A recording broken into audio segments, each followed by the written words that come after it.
Have you ever taken a simple DNA test, expecting to uncover your ancestry, only to stumble upon a chilling secret? What if your DNA matched a murder victim? And what if the mystery went even deeper, leading to disappearances within your own family? Stay with me as I unravel a story so strange, it will leave you questioning everything you think you know about reality.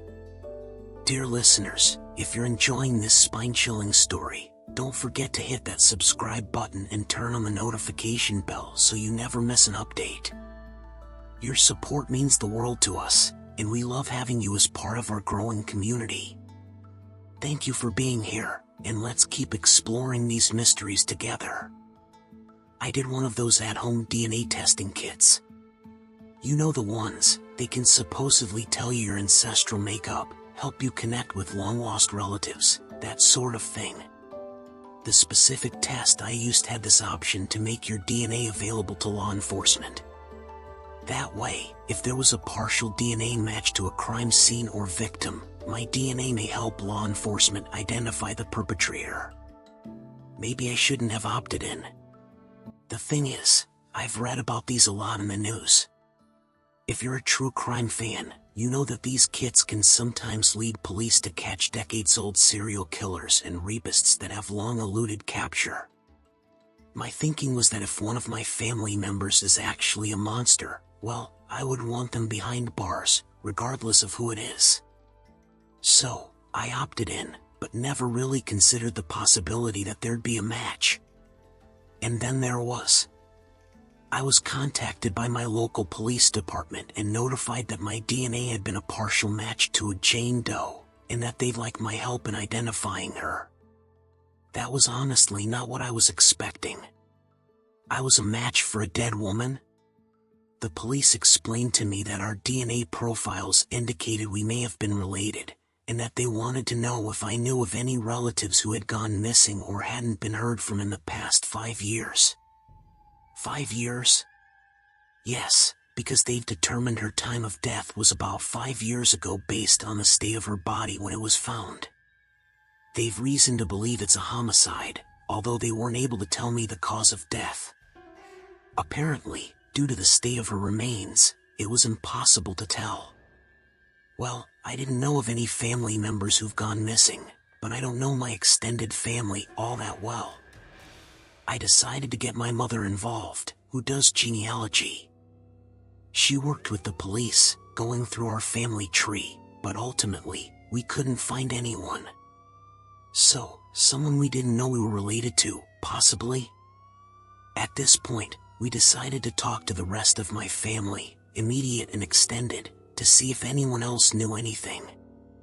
Most of our family members thought it was pretty cool and wanted to see the mystery solved, though a few were angry at me for giving my DNA to law enforcement in the first place. The police showed us a sketch of what they think the woman would have looked like, and my mother and I agreed she had some resemblance to my Aunt Linda, particularly in the strong brow and high cheekbones. The police decided to ask Aunt Linda and her 2 children, Ethan and Bex, to submit DNA samples. They agreed. It took about 2 weeks to hear back from the police after their samples had been submitted. They probably weren't at the top of the priority list for the crime lab. But when they did get the results back, they asked Bex and Aunt Linda specifically to come down to the station. Bex actually asked me to come with her. She and I were really close growing up, basically best friends. We've lost touch over the years, but I still consider her a close friend. I agreed to go in with her, even though I wasn't sure why she wanted me there. When the police told us what they found, to say I was shocked is an understatement. The DNA from Jane Doe was an exact match to Bex. Of course, my initial thought was that there had to have been some mistake. I asked what the likelihood is that the DNA matched Bex without actually coming from her. 1 in 5.4 billion, they said. They told us that this was extremely perplexing and that they had no explanation for the match. I asked Aunt Linda if Bex had an identical twin that nobody knew about. Maybe, but she shook her head. The police told us that identical twins don't actually have perfectly identical DNA anyway, so that couldn't explain the match. I was perturbed. I'm sure you can imagine why. Bex and Aunt Linda, though, were not. They laughed, actually laughed, when the police presented them with their evidence and shrugged it off. "Isn't that just the weirdest thing?" said Aunt Linda.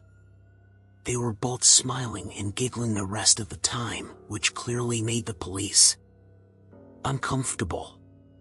They told the police that they hoped Jane Doe could be identified one day, but that they were pretty sure they couldn't help any further, and then left the police station.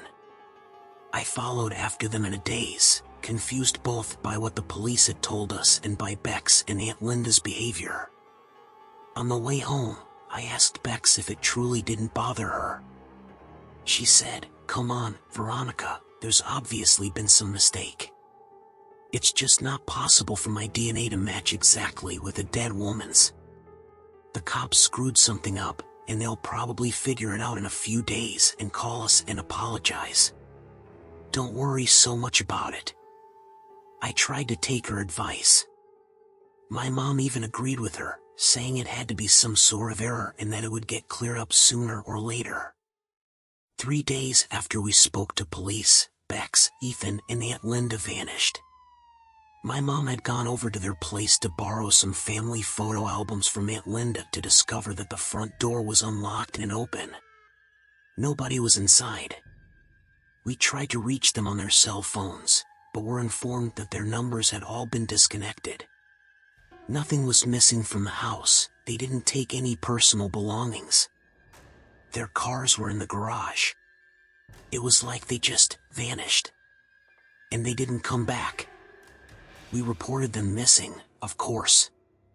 And a few days after that, the police asked my mom and me to come down to the station. That's when they revealed that they'd run Aunt Linda and Ethan's DNA through their databases and came up with 2 more exact matches.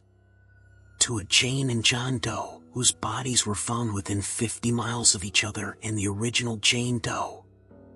All of them died about 5 years ago.